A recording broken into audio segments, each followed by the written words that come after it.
This segment of CoastLife is sponsored by the Spice and Tea Exchange of Rehoboth.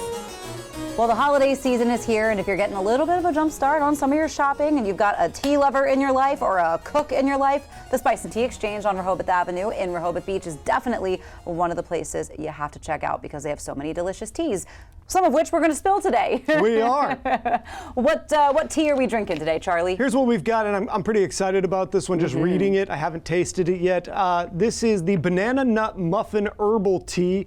Smooth, honeyed notes from African honeybush shine alongside a perfect balance of warming cinnamon crisp apple and sweet banana, naturally caffeine-free, sugar-free, and nut-free. That sounds awesome, but I did want to remind you too that for a lot of their teas, especially for their seasonal flavors, they have matching sugars that go with it. So if you do need a little extra touch of sweetness, you can find it and you don't have to worry about like the flavors conflicting, or they're a good little topping for some of your desserts. Yeah, flavor in there. But of course, we have our own tea to spill, so I will get to spill in that while Charlie, you pour our tea. All right, here we go.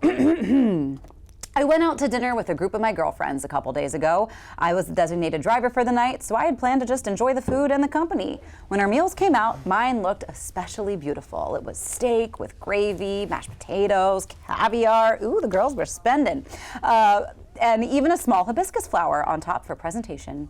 I thought it looked so nice and I wanted to take a quick picture before eating it. I lifted my phone, and before I could even focus the camera, one of my friends reached across the table with her fork and stirred all my food together. She mixed everything into one big scoop.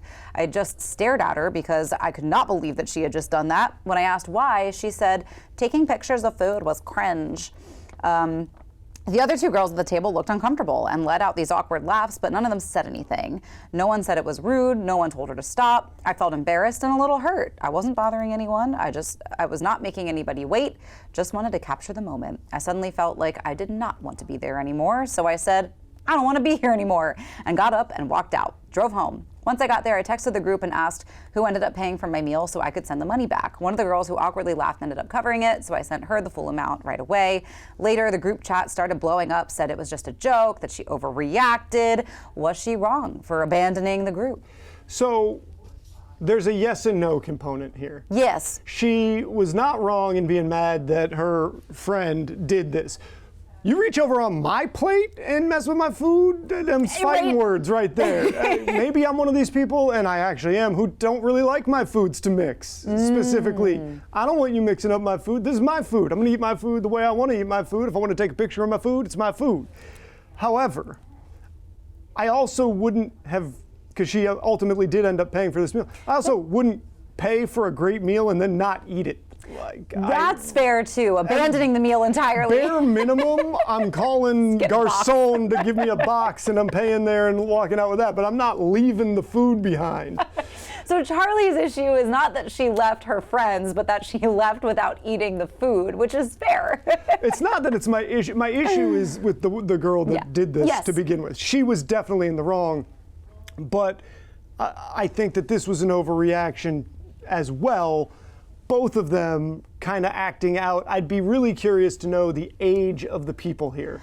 They do sound like they could be younger. I mean, it's hard to say with the use of the word cringe specifically. On the one hand, they went to a really nice restaurant, which suggests that maybe they have at least some means. Yes. On the other hand, the use of cringe and the fact that she did this in the first place suggests a real immaturity. Yeah. So either they were eating up for their weight class, if you will, for their money class, and this happened, or they are old enough to know better, and it's doubly ridiculous that this person kind of mixed up the food. Yeah, I mean, I feel like that's a rude thing to do to somebody that you consider a friend, but we always turn our Spill the Tea over to you guys over on our Facebook page.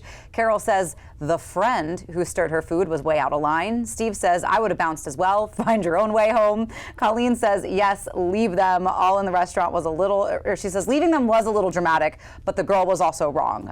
Denise says, leave and get new friends. Donald says, abandoning her friends because of a prank does seem a little extreme. So we have some mixed opinions over on our Facebook page. I do think that it's time that maybe this girl starts looking for some new friends, because these people don't seem super awesome.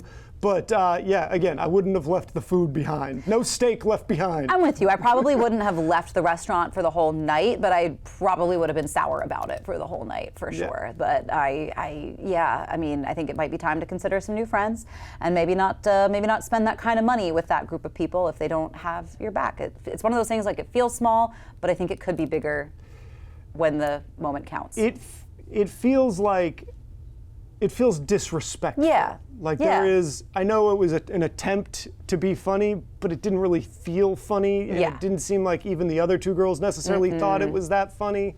Yeah, so it's one of those, like, the disrespect between friends, that's a good boundary to have. So I think I side with our writer on this one. Sorry that your friend was a jerk, but yeah, I don't think you were necessarily wrong to leave them. But let's try this banana nut muffin tea.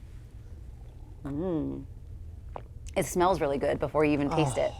That That's is nice. It's nice. So you definitely want to head to the Spice and Tea Exchange on Rehoboth Avenue in Rehoboth Beach to do a little bit of holiday shopping, no matter who's on your list. And you might even throw a little something in there for yourself. That happens to me a lot when I go in there. But we do have some more Coast Life to get to. We're headed to the Milton Theater when we get back.